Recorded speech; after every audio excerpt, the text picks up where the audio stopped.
teach the indicators, I set them up on one of the all-in-one boards like this. So I have on the left all of the bold, underlined, script, and italics cards. You use this with the duration indicator, which is the next set of cards, the symbol, the word, and the passage indicator. And finally, I put the termination indicator after the passage indicator.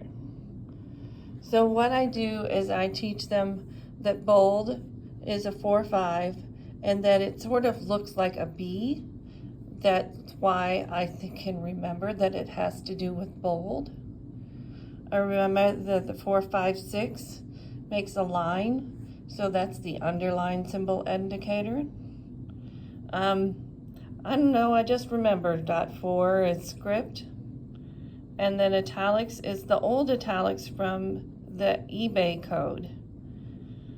So that's how I remember that one.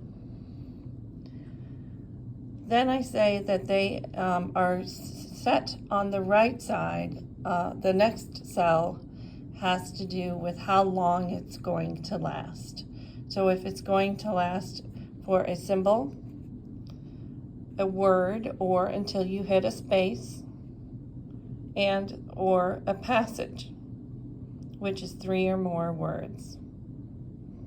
I remind them that this word indicator is the length of a word or until you hit a space, because when you have a website or an email, you use the underline symbol, and then you use a word indicator, and then that way, by the time you reach the end of the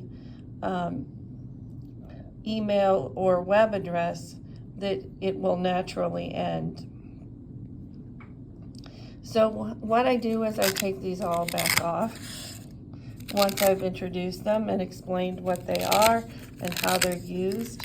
If they have some usable sight, I usually will show them examples of what these look like in print. I've also had, when they are using a keyboard, I have them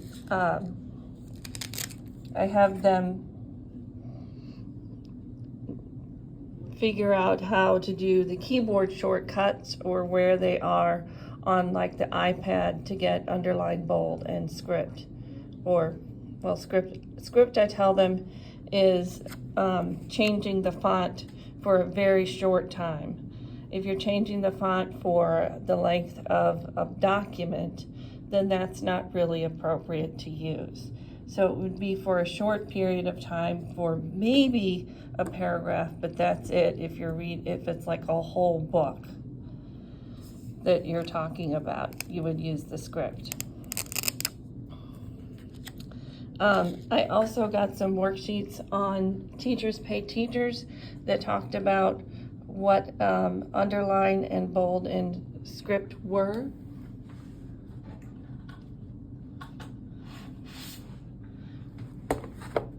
So I created some of my own kind of informational, when do you use it and why do you use it, for all of the different kinds.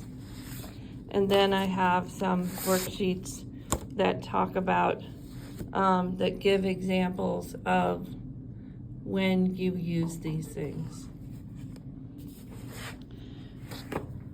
To better help them continue to learn, I put up